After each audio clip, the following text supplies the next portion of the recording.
absolutely no clue. There we Would go. be a better So now governor we're of back. Japan. We're back. There we go. Who would be a better governor of Japan other than MacArthur? I'm not even gonna touch that. Like, Would you call the Alaskas BCs if they have 14-inch guns or above? I wouldn't call the Alaskas battle cruisers if they had 18-inch guns. They're not. They are the last generation of US heavy cruiser. Why do I have to keep saying this? again, because I know Drac personally also regards them as cruisers, but They are. it doesn't really, matter. It doesn't matter what we personally, I call still see them. them more as battle cruisers. They're just the last generation of US heavy cruisers.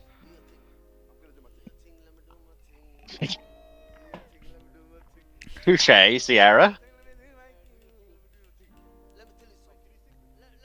Well, you will never be able to get people to agree upon what the Alaskas are, really. Well, Because while I I'm do the agree chief that- of while I personally would communications. agree that- My word is God. Oh, it's I hand down the And in edicts fact, from the Holy Drakinifel, the Holy Drakpura. And Drakpura says Well, they're then heavy cruisers. And I guess it's time to go all Klingon on this and kill our gods. Someone fetch me my batleth.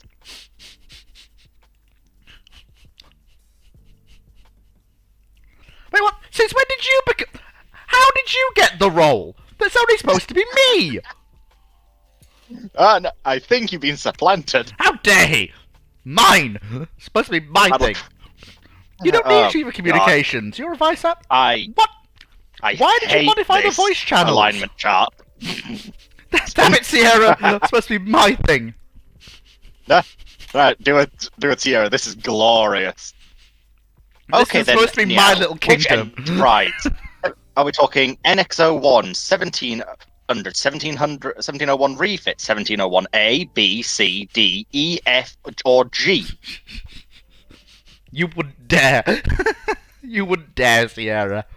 Not Also, at this moment, technically anyway. speaking, the war Maybe later, but the not war right now. doesn't end. The war doesn't start because, oh yeah, technically true. There's also the Kelvin Enterprise. Oh god, not the Then Kelvin there's Enterprise. Fuck the Kelvin Enterprise. IC-100. But if a Starfleet ship arrives in World War II, the war basically stops if they choose to get involved. Because, well, a photon torpedo or quantum torpedo potentially does a lot of damage. So do orbital phaser strikes. Hell, if we're talking TOS era, they can literally set these Starship grade phasers to stun and potentially stun an entire country and just knock everyone out. Hmm. As someone who is a big Star Trek fan, yeah, that doesn't work. In fact, wasn't there even an episode of TOS where they go back to the mid-60s and they send a starfighter up to catch it? Yes. They probably just try and not get involved. Dark matter torpedo barrage. Oh, God. Yep, that would do it.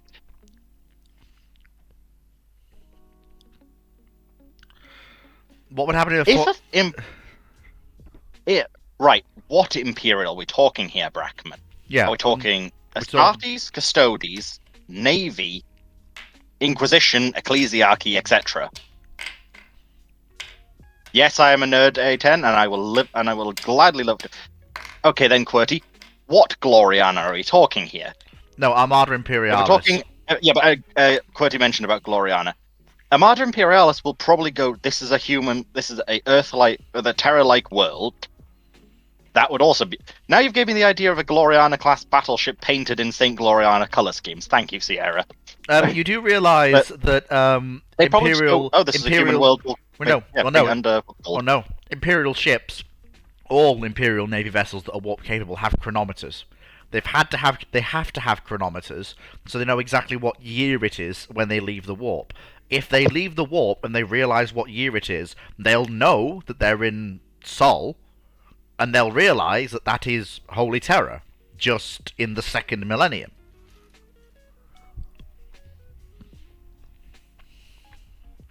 So they'll probably go, oh god, we've got thrown out of the warp.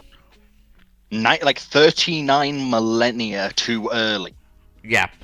And there's also documents that claim that because humanity's destiny is set in stone, if you get yeeted back to the past and there's no record of you being there, aka, there's no record of you interfering or being part of Imperial history. I mean, there's literally an inquisitorial ordos. Ordo redactum. Yeah, that keeps history the way it's meant to be. So, they would do not interfere. Just go and take yourself off and go and do something else. Now, technically speaking, also though, if it made to Earth, the Emperor would actually still be alive. Well, yeah, he would be active at this period of time. So potentially, if something did happen, he would probably go up and go, "Held up, you guys are here too early." If Macragge's honor turns up, things could be fascinating. Because the Ultramarines are probably one of the best chapters for Astartes to appear at Earth. Because they would want to improve overall. But the Astartes are also aware of the chronological damage they could do by altering the timeline. Well, both. If Gilliman's there, it's even better, potentially. Without... with Gilliman being there is the only thing that will make them alter the timeline, because Gilliman is the only one who had the authority to make that call. Otherwise, they would have to steam away. No, what's called the Regent of Ultramar also has the authority. Not to override the Order of Reduction, it doesn't. Yes, it does. The Space Marines are not subject to Inquisition rules. Since when? Since they basically told the Inquisition where to go. And the Inquisition have never responded too well to this happening. Note the Celestial Lions twice when the Inquisition tried to murder them. Space Wolves during the Months of Shame. The hundreds of Inquisitors that have disappeared for poking their nose where it shouldn't be with the Dark Angels. And a few other cases. Anyway. Space Marines do not like the Inquisition.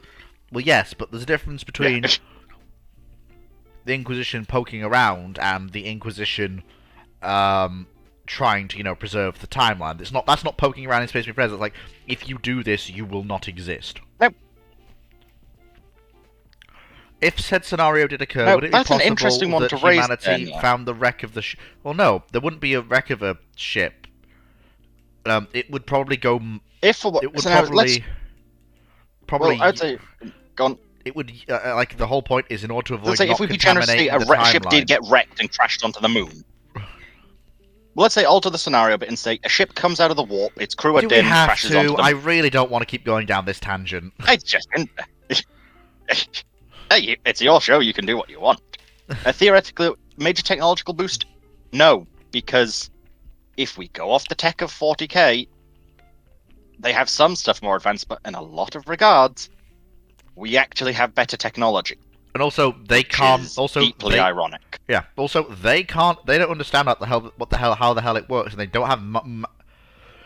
They don't have manuals. The best thing you understand. The best thing you get would be fusion reactors, fusion propulsion, plasma reactors, high-grade laser weapons, and big fuck that's about it, because everything else they wouldn't apart from that, everything else they wouldn't understand. And they would go, why the hell are we apparently using thousands of serfs to reload a gun? Which I find utterly stupid. Whether or not that's canon remains to be seen. It's in canon material, but the problem is that changes so frequently. And also, I despise the idea me and Drac were talking about it. It makes no sense. Yeah, it makes there's no way that Imperial ships can keep up the macro cannon rate of fire we see them do if they reload their guns, manually. There's no way. Just doesn't work.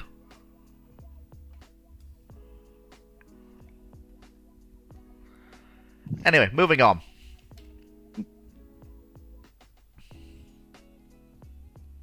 That is a steam train of some description. Oh, that bloody thing. No, that's not AI generated, that's an actual locomotive. Is that 262? No.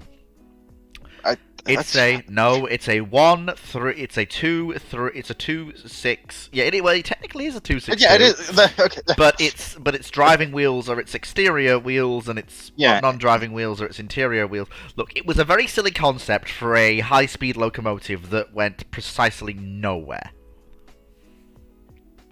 Because it sucked. Aggressively.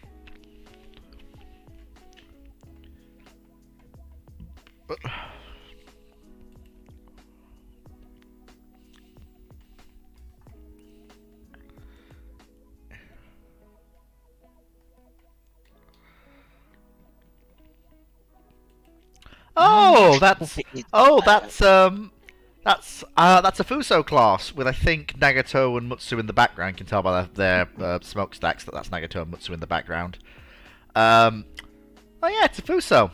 Not sure which one it is, but that's entirely possible. But that's before their rebuild. Same thing with Nagato and Mutsu as well, in the background. It's before their rebuilds. It's a nice picture, actually. Nice snapshot of the Japanese Navy in either the late 20s or the early 30s. Just before the big cycle of rebuild started. So, if a ship came from the dark age of technology and appeared 10,000 years later... Yeah, hey, I'm just answering questions that we get here. Technically speaking, what would happen is that would arrive during the Great Crusade era. That's happened. That's happened. That's like, there's a book about that. Yeah, that just happened. It wouldn't get... A lot of stuff doesn't get deleted from existence in 40k. Oh no! The crew tried to get help. They were all killed, and the AI that runs the wrong ship. crew. Or was that different one? Different thing. But yeah, there was a ship that arrived. It was a warship from the Golden Age of Humanity, even before the Dark Age of Technology. And it arrived. They sought help from a local Imperial garrison. The crew went down to the planet, got butchered. The AI went berserk and said, "How dare you kill my friends," and went on a killing spree that still hasn't been stopped despite the Imperial Navy throwing ships at it. Well, it's very hard to just delete stuff from existence in 40k, ironically. Yeah, that's right. The ship's AI basically said, "I saw humanity at its height when all of the universe bowed before my human masters. When they'd solved all the ills of society, and the only thing left to unravel was the mysteries of the human experience itself. When you were near Which I gods." Find deeply ironic, considering how flawed that actually is. Humanity never was at that point. But they almost were. Oh no! They were. Even height of Golden Age humanity never conquered that much of the galaxy. Well, no, it mentioned nothing about conquering the stars. It was more about. You just said it did. No, I didn't. You literally just did. No, I didn't. I'm fairly certain I didn't. They hadn't mastered a lot. There's a lot of stuff they hadn't yet mastered. They were. And then ironic. They caught up with the fucking Eldar. And even surpassed them in some areas. Depends what you go off. Most material says they're not that good. They were very good, but they weren't that level yet. And also, the Eldar did kind of stagnate and regress a lot.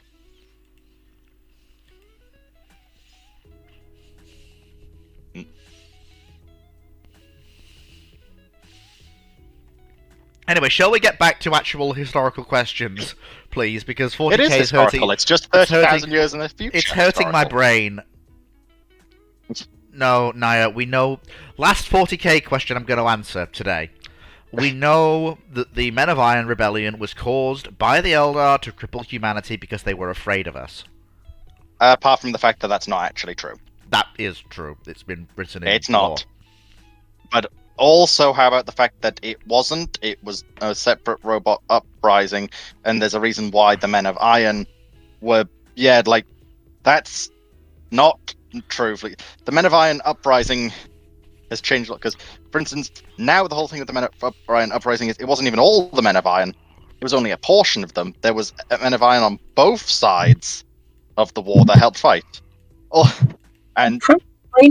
It was the awakening of chaos and human psychic potential that caused the Men of Iron to rebel. Yeah, it wasn't actually Eldar. Because one of the great war minders and Primarchs went, "Oh shit, this is a massive threat to humanity. therefore we must kill everyone in society. Humans don't like random verdicts, they understand the danger. Yeah, Foxo, you're really quite choppy. Yeah, she's currently in a car driving, which is why Yeah. she's stopping to mention that. It's like, from what I'm aware, the Eldar don't seem to really have any connection to what happened with them. Yes, they do. Well, not fully. Like, it wasn't caused by just what's it called the Eldar. There was so many factors. Well, the Eldar were the ones murder-fucking Slanesh into existence, which caused the pulsars in the warp, which caused the emergence but that's of not- human psychers. But humanity's like, But I wouldn't say they necessarily did that on purpose, though, to limit humanity's growth. Well, no, but Yeah, but also, which is something you did just say. I will point out, humanity was approaching Necron tech. just In some regards. stop. As in, we got that from Trazen, and Trazen's going to USO close. Why wasn't the Stargate program promoted? They did. It's called the Alpha Site and the Beta Site. They actively did this multiple times. Also, as O'Neill points out very well, burying the Stargate won't help. They have starships. Yeah, but again, it's literally mentioned in the show, and when, they do send ships to Earth to try and blow stuff up. Yeah, that just happens. Leaving Earth will not help. If anything, staying on Earth is one of the only things that did help them. HMS Long Beach? Why does that concern me? Anyway, shall we get back to historical things? Which historical What naval officer has has the the magnificent moustache? I used the wee woo wagon. Hello, wagon. Foxy, I've got you absolutely- probably want to get back to driving. You can pick up when you get It's home. okay, I've got your hands free. Well, yeah, but we can barely hear you. Genuinely, Venus, I'm not sure what has the most magnificent moustache. I haven't tended to look into their moustaches That's much. just a non-streamlined T1. That's all that fucking is. That's just a non-streamlined T1. What on earth is that monstrosity? Are you trying to limit what the driver can see? Oh. Oh, that. Oh, that's the monorail that actually ran. For I know, a while. but it just seems like that's a perfect way to limit what a driver could actually see. No, he can see perfectly well. I'll have to take your word for it, but Simple. You lean out the side of the cab. which is something that could end very badly depending where you are. No, that's just standard steam locomotive operating practice. You gain most of your visibility in a steam locomotive by leaning out the side of the cab. Leans out the side of the cab while entering a tunnel. Well, no, Yeah. obviously It's not. full of soot. Well, no, obviously not. But Yeah. come on, use your Then brain. again, if you're looking through a tunnel, you need to look forward too much. There's not much to see. What depictures that? It's a German warship. It could be anything from a Hipper to a Yeah. Bismarck. It's either a Hipper or a Bismarck. I don't know which it is.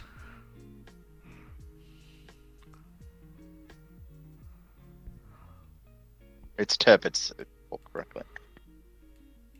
I'll take your word for it. I agree. It definitely looks German. I just couldn't tell you. Why? And it Because looks battleship-esque. Because the rail's in the middle. That's why Spiteful Ghost of ABC. And this is all a No. Unfortunately, Kim, usually having someone to go with that would usually help. You cheeky Also, sod. I don't see a router. Something to say, Fleet. Nothing at all, Dragon. Nothing at all. But yes, theoretically, you also probably want an internet router there, so that, you can do stuff online with friends. But, also, Probably a blanket. That might just be the Brit in me, but things tend to get cold. Yeah, and a charger for a phone. Well, actually, you could stick if you use a what's it called USB cable one. You just stick it into the computer. Can I get a money printer in there as well, please? So you don't actually. Well, that's a bit more complex. Maybe. Oh no! If you need a fan, you just sit next. You just lie next to the PC exhaust fan. Funny. Hmm? Okay, there we go. That's still working. Very good. That's still working. I have no clue what you said funny there, but... There we go. Right. Okay. Should we get back to actual questions, please? Which one of that is it, QWERTY? Oh, the Deutschland. Is that? I can't tell exactly which one. Yeah, that's Admiral Scheer. That's Admiral Scheer. Scheer. Right. Yeah, it's Scheer. She's in Norway. It's Scheer. It just reminds me a lot of Phil's camo in World of Warships. It's either Scheer or Lutzow, and it's most likely Scheer since she lasted longer than Lutzow did. As I recall, in High School Fleet, it's not actually Admiral Graf Spee that appears, it's Lutzow. It's called Graf Spee. A10 Brainlet, please remove that post, because that's just a silly political jab that no one cares about. All I'm going to say is that is a butchering of that livery, SMR. And yes, Foxhome? Do you reckon Admiral Scheer wears a sheer dress? Please do not. Please. The last thing you don't have an Admiral Scheer in what's it called as your lane yet, so possibly. Oh, for God's sake! New Ironblood event. What's it called? Admiral Scheer. I have marbles. I would like to keep my marbles. You two keep making me lose my fucking marbles by doing shit like that. Never mind after listening to you two flirting every hour of the bloody day. You don't listen to that, though, because we usually do that in our own private channels. Yeah, stop stealing RPG's job. What are you, Spanish? Now you listen here, you plate-clad porcupine. And Brackman, an accurate image of Fleet's marbles trying to escape him. Fucking... I am going to commence Operation Yeet off the face of a cliff. Make sure there's a large pool of water beneath. Otherwise, that could end badly. Oh, for God's sake, if you keep posting those fucking memes, you are going to summon Dr. Clark, and I don't think I'm ready for Dr. Clark at this moment. Blackburn was that? Blackburn I know as the company, but... He's already surprised me once this last few weeks. I'd rather him not do it again. Oh, God, that's horrific looking. Look, Blackburn is the best aviation designer ever to exist. Change my mind. I know what she's going to say. A Buccaneer is why, probably. I'll give you this. They're one of the most storied.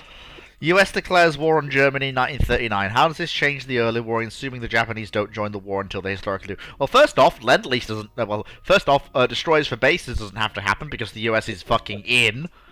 Secondly, the US Army gets its ass fucked. Well, the thing is, that's not so much of a problem, because the US Army has a year to train before they're actually going to have to be committed to proper combat, because, there's the phony war period. That's not a full year, though. That's more like 6 months. And also, the US Army needs 3 years of mobilization to become an actual fighting force. I would also point out that we can shorten that if they're just going to have to send a small expeditionary force to Europe at first, and then mobilize. That might actually help them gain more experience. To be fair, what do you think they sent to Europe? That is not what I mean by small. I mean smaller than that. I'm talking very, very small. The main contributions for the US are air power. In terms of just additional... Which they don't have yet. But they do. They have... the US aerial rearmament sort of begins to kick in 1940. Yes, but they still have some... Like, here's the thing. They don't... Like, here's the thing. Like, it's not like the US Army and Air Force, or, well, there's technically one organization at this point, can offer support. It's not going to swing 1939-40, but it's... Like, I don't know why you're just writing it off. Like, because I'm sorry to know. say this, because oh, It's look, I'm not. I am not in. over I am not. I can't. This is the problem with not having a big host panel with like 6 people. Is that I don't know enough about the US. I know Foxo is wrong, but I don't know enough to tell her why she's wrong. I would then argue that you don't necessarily know if they are wrong, but you also don't know if they're right either. And the It's point. also, you have It's currently sort of up in the air. I would agree. the US of 1942 and 41 is a completely different animal than the US from 1938 military. Yeah, because I do recall Rex does bring this up a fair bit about the US aerial rearmament is not great in the early days. They're starting to get good designs. It just takes them a lot longer to get them operationally viable. Yeah, because the US economy is still fucked. Partly what Well, right, so even just say going off the P40, that's first introduced in 39. We go off the if we go off you don't even get the P47 until 41.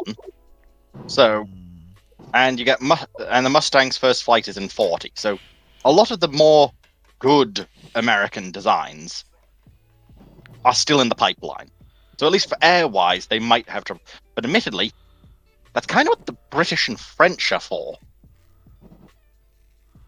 Like, if the Americans were sending an expeditionary force like the British had, I don't think they'll be sending vast amounts of everything. Yeah, P-36s versus 109s. Yeah. What's it called? Early P-38s might do reasonably, but even then, their first flight's in January of 39, so you'd have a limited number. Well, here's the thing.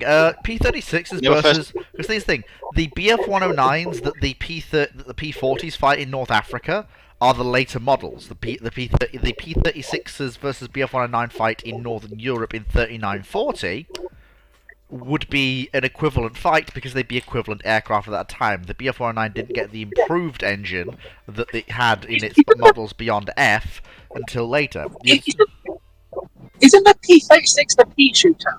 No, that's the P-26 is the P-26. Hawk. Yeah, the P-36 is the Hawk, and by the time the US will enter the Second World War, in this timeline, it'll be the one that has 50 caliber machine guns. Yeah, but as I recall, it was also regarded as a bit mediocre. No, it was regarded as a bit mediocre because it never had a chance to prove itself properly. Oh, it's not going to get the working 150 pounds. I didn't hear a word of that. It won't get the working 50 cals, is what she said.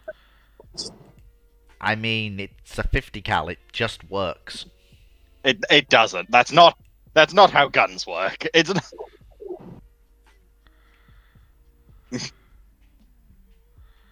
like, there's a reason why it was developed into a better plane. As was going back to the needing P-38s in Europe, we probably wouldn't see them for quite a long time because once again, P-38 was introduced in 41 and first flew in 39. So yeah, unless they are sending the early production stuff in. But yeah, like I said, I don't have enough knowledge. Like I would need, I need Random Idiot here because he's actually quite.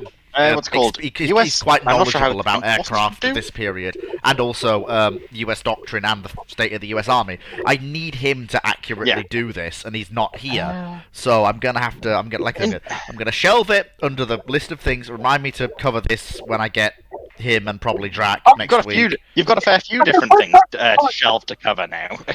Yeah, look. I can just put out Hmm? Has the US Navy been told about the declaration of war before it comes?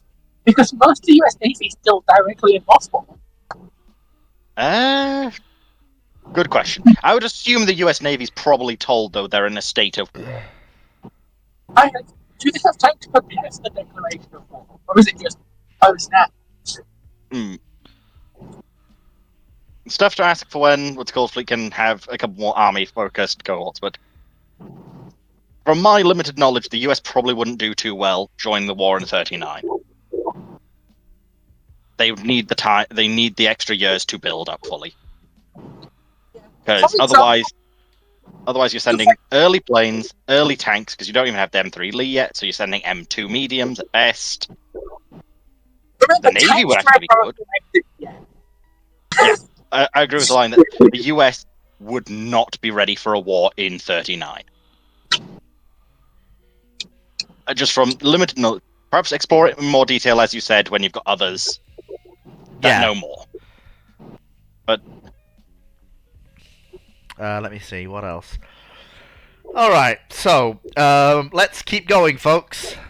What could have been done to make the 8th Air Force lose less casualties? The massive insistence on daylight raids with no escorts could have been abandoned, or they could have bit the bullet and actually accepted that they're going to have to fly missions with P-38 Lightnings, or, you know, fly shorter missions until they get escorts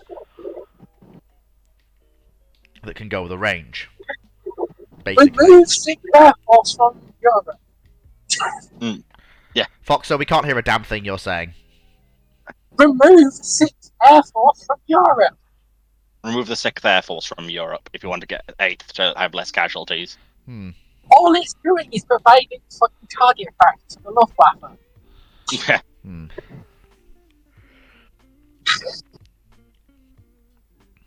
Masters of the Air, Kim? Yeah. What is Masters of the Air exactly? TV show. Oh dear.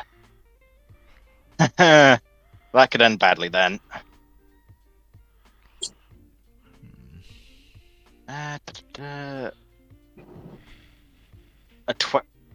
Are you referring to the 2024 one, or well, that's apparently just coming out now?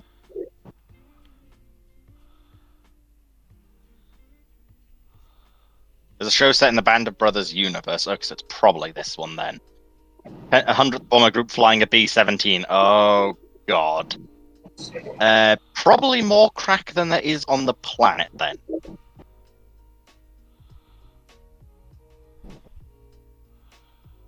I'll be glad to be proven wrong, but these things usually are pretty nuts and not very good. Set in the Band of Brothers Please, no. Move on. Move on. Have you seen a B-17 bombing raid? Nothing precise about it. Find me any precise bombing raid. No, but it's the fact they go on about it in the fucking show. Like how precise it is compared to the RAF's dumb night bombing.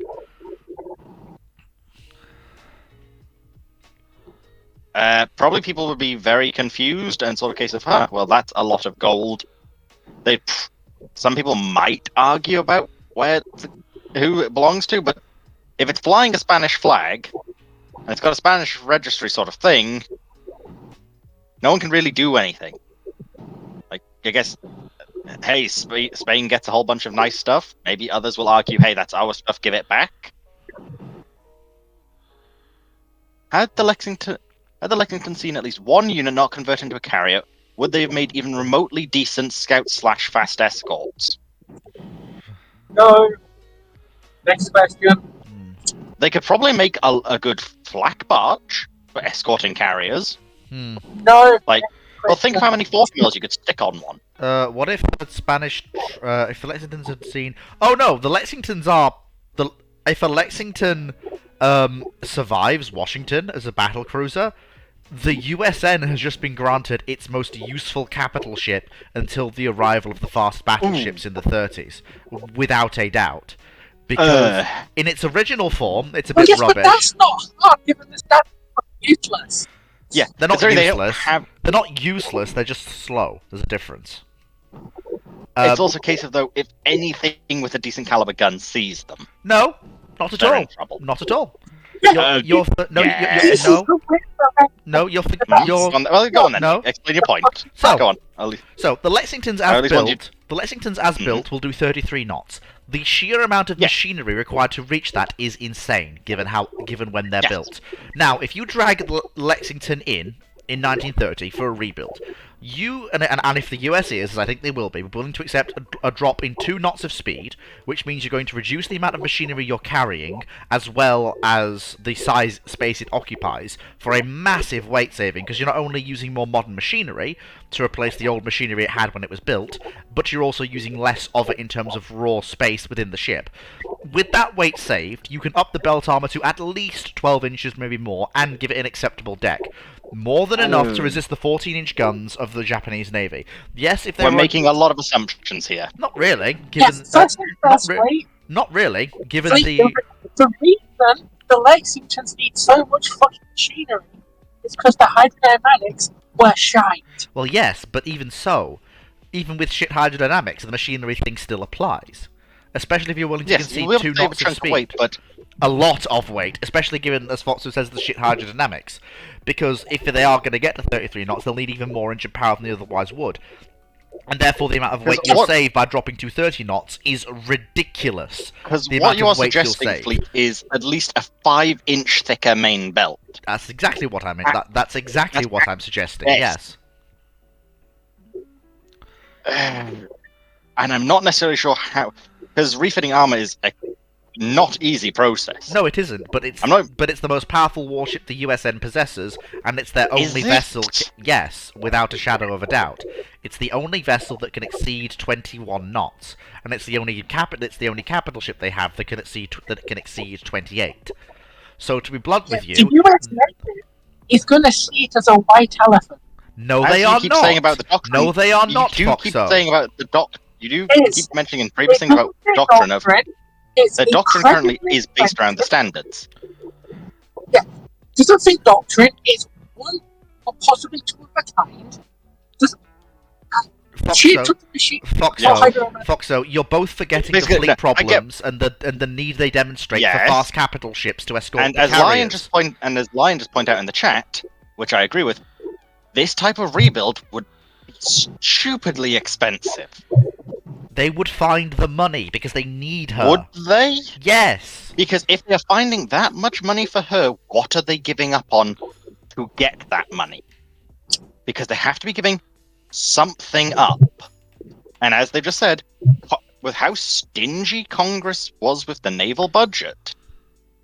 I think you're all disregarding the sheer usefulness of this ship and how she would fit into US doctrine. The usefulness of one singular ship.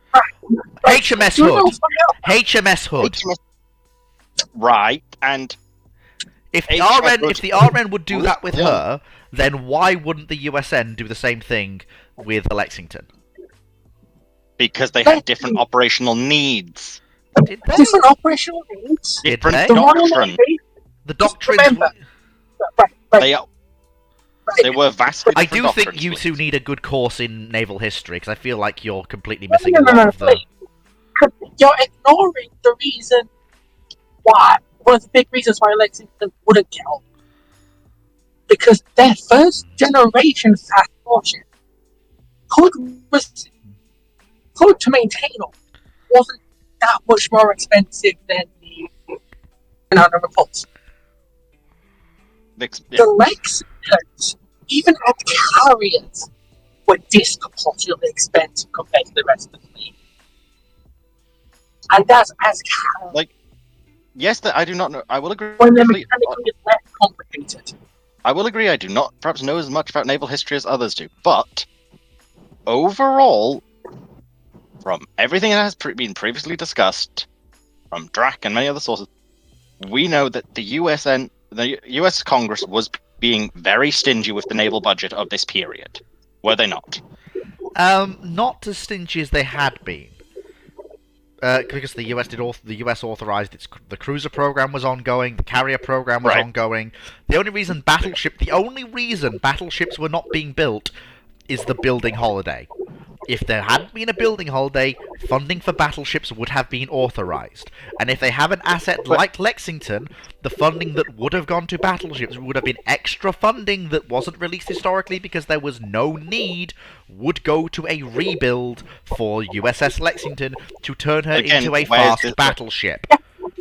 But they would likely also want other battleships still. They've still one issue with that, right? The But cost then where's of this the money coming from? building battleships is the main driver for the US joining the treaties.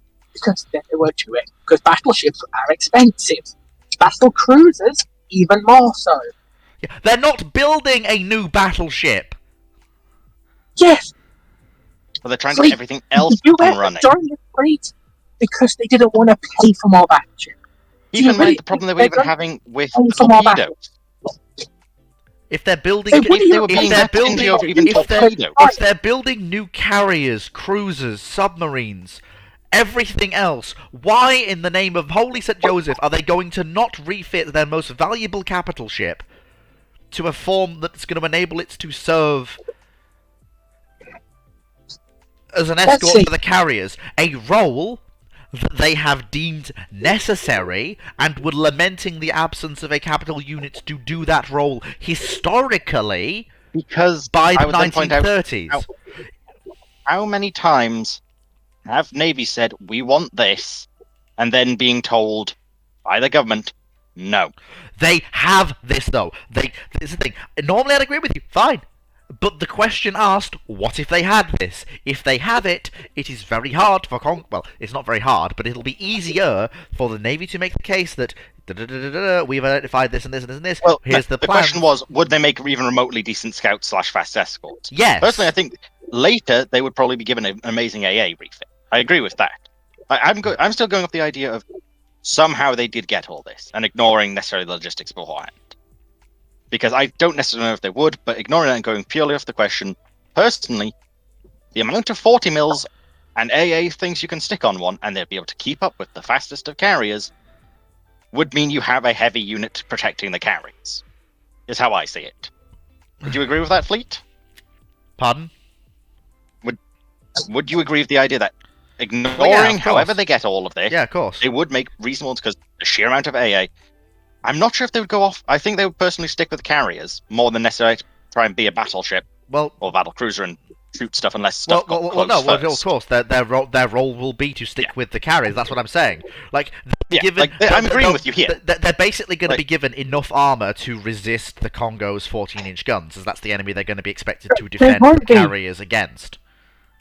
They won't be. I want to say yes. It will be, Foxo. You're wrong. I want to say yes, but I don't know if they actually would. Right, as I said, look they are not how built. much redesign it took to take the Renowns to their post-rebuilt armor belts. I am aware of that. I am aware of that. Well, I don't know what would be more likely to see is a 40s refit.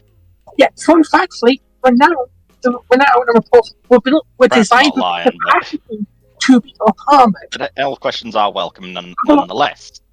The Lexingtons weren't. It could still be done. It could be done, yes. Yes, and technically, you can put an 18-inch gun on the destroyer. Doesn't mean it'll be very good. Anyway, shall we move on? Going off Brackman's question, yes. If I have the knowledge I have now, yes, I would follow them. Dogorachov is nuts, but has never failed yet.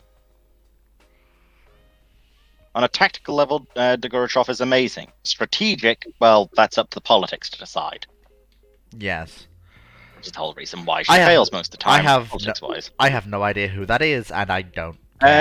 From Saga of Tanya the Evil, basically, modern-day person was sent back to a version of the Great War hybridized with World War II. She's an incredibly effective tactical officer. The problem is the politicians keep basically assuming things. Like, when they defeat France, they assume everyone else will just stop wanting to fight them now that they've done that. Every other nation goes, no, you just you just took over another nation. Why would we let you have peace now? Sort of thing.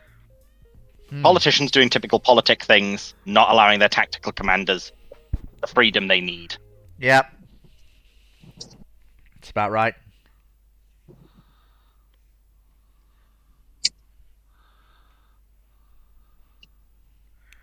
Anyway. No, you mean being brainlet?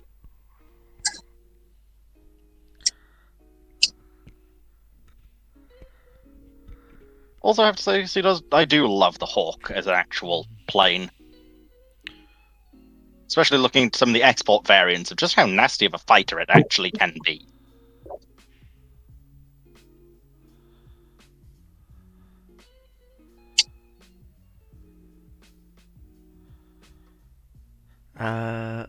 Yellow I'm just arrow. waiting on more. Yellow arrow. Is it actually a yellow arrow? No, I thought they were yellow jackets. No, it's that's just me making a joke. No, it's not a yellow arrow. Right. No, because I do think there is a one similar to that, which is like yellow jackets as another sort of display team. Could be mistaken. If you could bring back one steam locomotive, no matter how stupidly obscure, what would it be? Running order, fully fueled, and taken care of for the rest of your life. That's a tough one. That's a very tough one. One's already being rebuilt, but I would love to see a P9. The sort of biggest, bulkiest British loco is pretty good. LNR U1. Let me think. Oh, that is a nice looking one as well, I have to admit, Sea Dodders. That's a tough one. That's tough. That's really... I would love to see... really what's tough. called? I can't remember a name.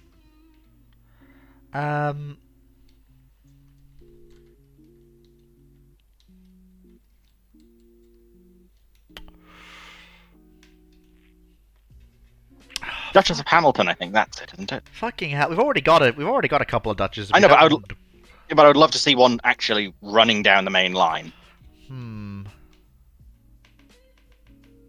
Like, that's the problem. Most of the ones I would love to see are just ones that aren't currently able to run. But I said, I think it is the P9 loco.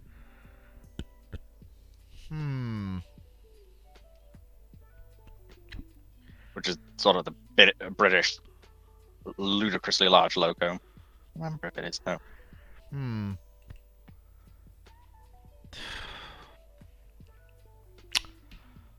Honestly, yeah. I would like a New York Central J3 Hudson, unstreamlined. I feel like that'd be fantastic.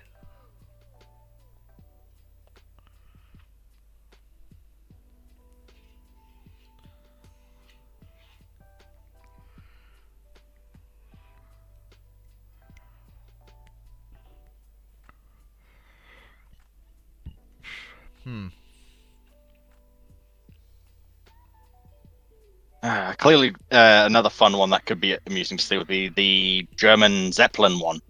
Oh god, not that thing. Well, that's not a steam locomotive. True, but it would still be something fun to see in general. It would be rather aggressively funny, I have to admit.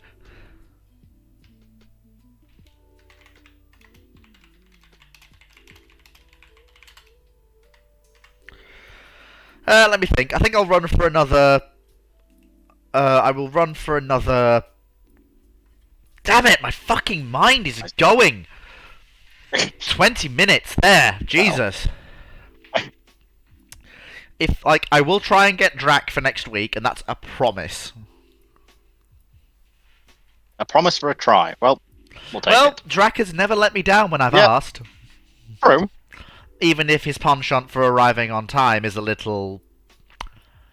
Well... Right.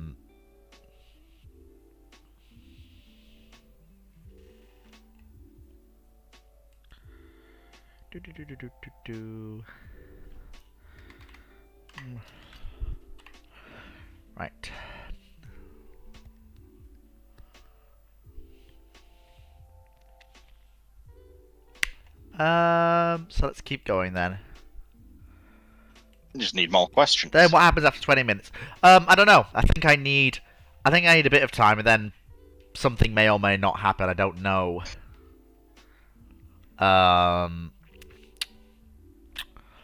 I don't know whether or not I will do any gaming in the server or not. Am I meant to be Project Orion sort of style thing? Yeah, Orion type. Ugh. It looks decent, but Project Orion's very odd. Mm. Hey, I'm more than welcome sci-fi stuff, Lion, but I think Fleet's trying to stick to more historical stuff, which makes sense. That's more his wheelhouse. Yes, I do like science fiction every now and then, but I'm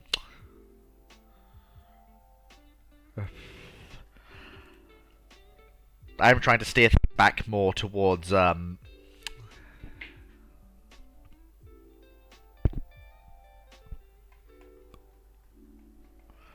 naval history as best I can.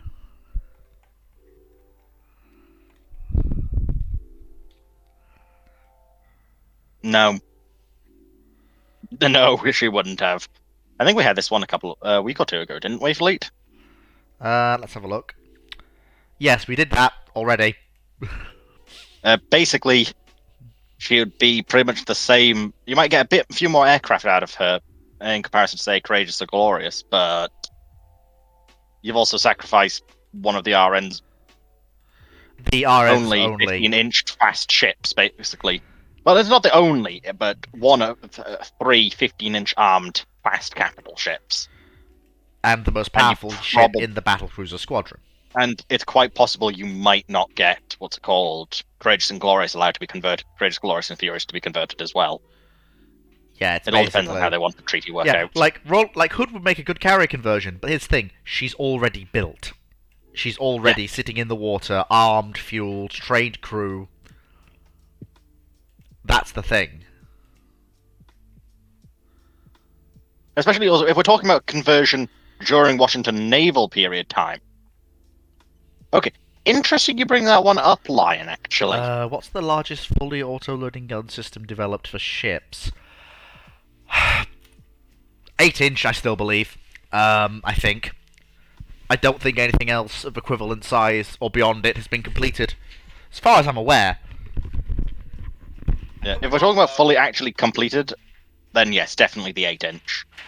Incomplete, theoretically, the Lions. But that's weird. Yeah. As I was just saying there, the Lion, interesting enough that you mentioned that.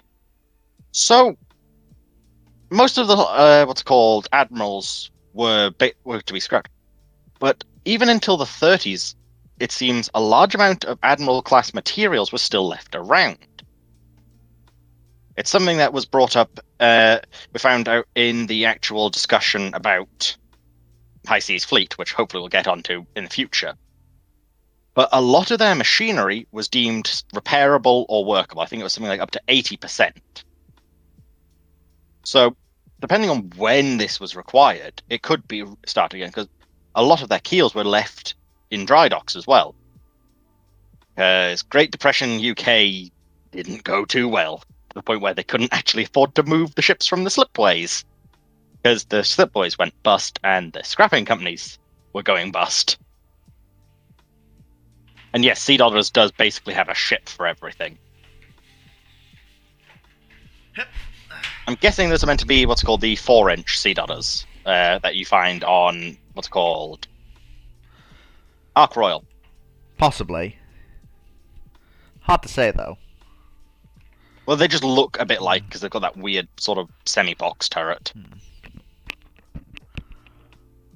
The problem is, even converting one of her sisters, again, if it's during the time of the treaty, it all comes down to politics again. Convert a Great Eastern to a carrier. Oh, God. Lord above. To be fair, she's probably long enough for it. I wouldn't want to see it actually happen. Also, why does she have twin towers? Especially with that sort of master arrangement. That's just asking for trouble.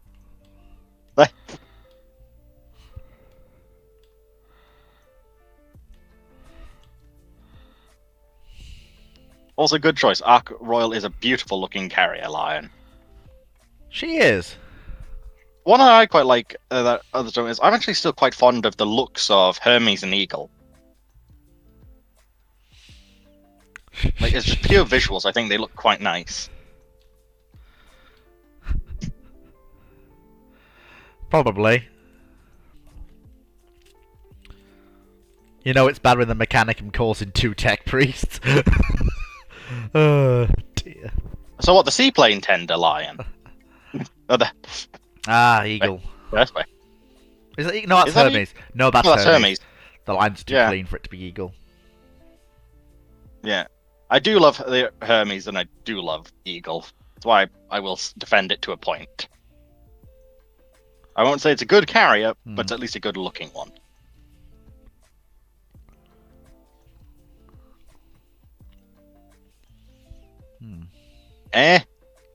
Maybe, but what they are, they still look good. Yeah. Well, they're certainly more audible now, yes. I'm home. That explains a lot. Good.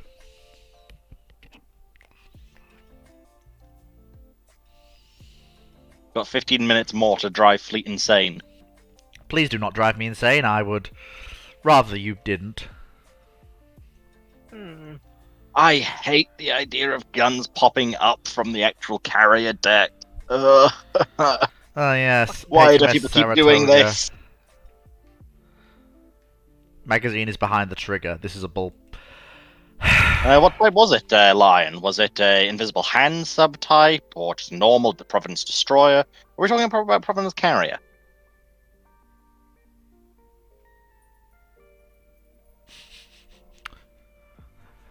It's possible. Just waiting to see what they finish typing. It could possibly result in people going over a cliff. Depending on who you ask. All of the above. No, I would never. He says.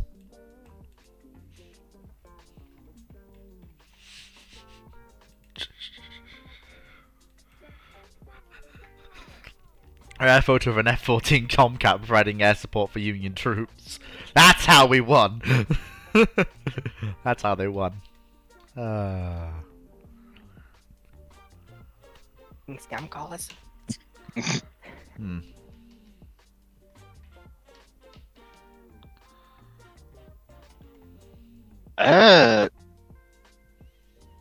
Theoretically, I'd probably give it to Lexington and Saratoga. Solely because No, yeah, weren't it's, a car- no, it's because a cargo and a Lexington. It's Lexington and Saratoga. because before the guns were changed, weren't on a Kaga and Kaga they both two forward turret mounts, one per side? No, it was two forward. It Or- was two forward twins and 7 and 6 8-inch per side encasements. And afterwards, Right, so afterwards it was just the casemates. And I'm sorry to say, but the Lexingtons have better armor, are faster overall, and have better arcs of fire for their 8-inch guns. Yeah.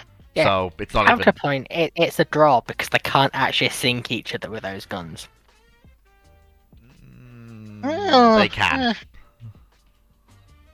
Well, you can They definitely. can't. I'm pretty sure an 8-inch gun will they definitely go can. through a what's it called, Lexington, especially if they use AP. Yeah, Which at I'm close guessing they range at good angles. Yes. Depends on damage control. Also true. Also, But it's also like the unarmored part of the ship just retreat into the citadel like a carrier should do when under surface attack. Like the armored carriers did when under surface attack.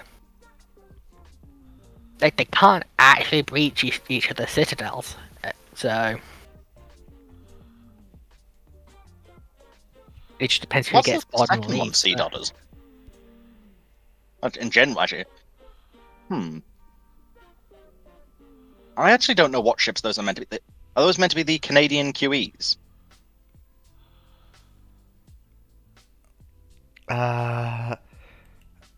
Oh yes, those are the Canadian QEs. The one on the I'm one. just wondering on, why is that? the Why one- is what's called X turret facing forwards? Oh, And why is what's called B turret facing backwards on the other? because I haven't actually seen the Canadian flat, QEs. flat for the deck record. QEs to save on cost. Right. As I said, I haven't actually had a chance to. Well, it's not even had a chance, but I've had great difficulty finding ship designs. So I wasn't actually sure. I wasn't familiar with what the Canadian QEs would have looked like.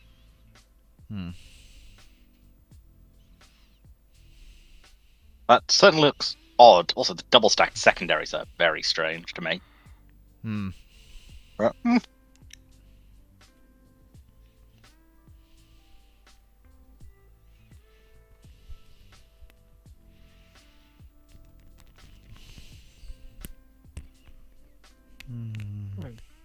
Deep question. Or else final question: had Joffrey been finished enough to move, where would she have gone? I would. Would she have been sent to Caribbean, like what's it called? Bern was, if she'd want to set out? I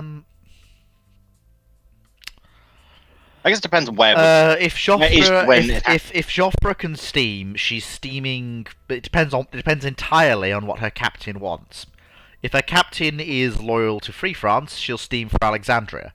If her captain is loyal to Vichy France, she'll steam for Mez el Kabir, or the French Caribbean to join up with Bern.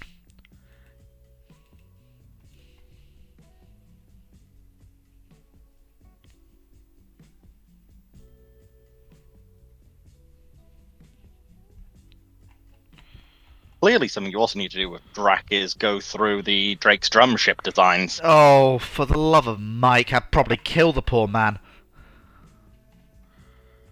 I'm sure you would love him. I'd rather not kill him. Mm. I'd rather not. Brain flattens. Is that a... I don't like that. Oh, I recognise that. Why have they King George V in Iowa? It's not, it's a King George V, North Carolina.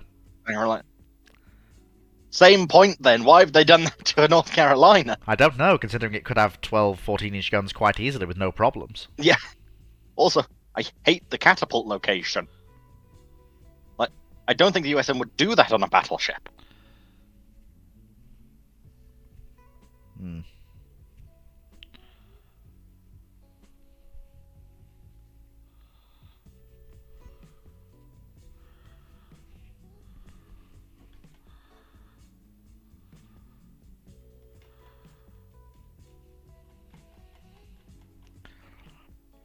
But yes, it looks like the questions are slowly drying up.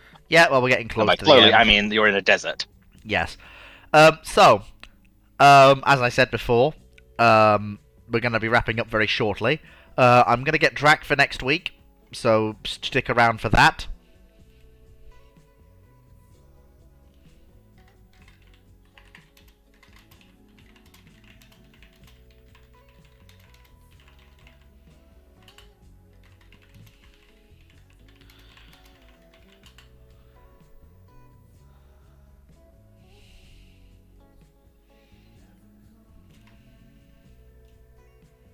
I had a question, but realised it wasn't naval history related.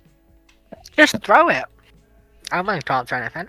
Yeah, like I said, you're not like I'm not stopping people throwing non-naval history questions. But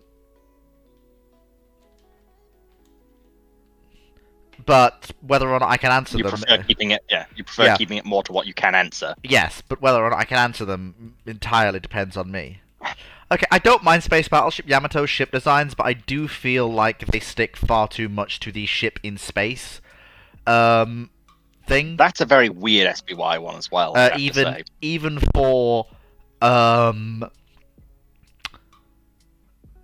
for alien vessels, I feel like they stick far too closely to the ships in space thing. Like it feels very, very much too. Like I 100% understand why Yamato looks like a ship in space. Yeah, they apparently built her somehow from she was Yamato. No, she was that was the original law until they discovered Yamato. That was the original law until the wreck of Yamato was actually found, and it was changed to they built a camouflage for her, which looked like the wreck of Yamato. Again, though, in 2199 they say it actually is Yamato. If they have, then that's a stupid reversion from the camouflage timeline, because that's just silly. Well, it's stupid because it doesn't even fit in the thing. Like, the superstructure's so completely changed. Oh yeah, that's right. I don't understand how they fit it. Well, how did they sink it? Considering there was no. unless they somehow preemptively sunk it to be in the right position to build it in case the oceans dry up. Yep. Which I still don't entirely understand how that one worked, even with planet bombs. Because Yeah. also, hello, guy. I saw you appeared. Hello. But no, there's Hello. a very good series of what's called Yamato, Space Battleship Yamato ship design that pop up often enough in Nerd Corner that looks very good. But Yes. I do kind of agree with Fleet that they do almost at times look too much more like actual ship. So I did like, what's their name?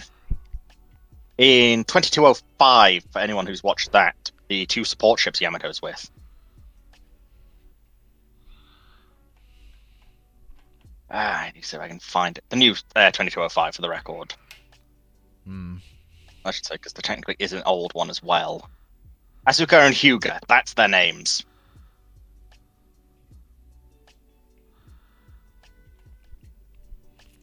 Hmm. They've got this sort of... Well, they have the weird carrier battleship hybrid thing, but it works a bit more in space, I'd say. Yeah, because nowhere's safe in space. So, especially in the battles that SBY And has. they're all... Yeah. Here's So- a slightly different angle for Hyuga, I believe. Yeah, it makes sense. Yeah, I understand. Yeah, it makes more sense. Like, given how the battles. Just pure visual-wise, I do like them. Yeah. Even if I then do once again wonder, why don't they have more guns at the bottom? Like, this is the problem with 90% of SBY designs. I will say there are some which do actually have guns on the bottom, but... And I know theoretically, yes, you can just roll the ship and it gives other gun angles. Hmm. But one way or another, you're still losing gun angles doing this. Hmm. Admittedly, then you get stuff like the Andromeda refit.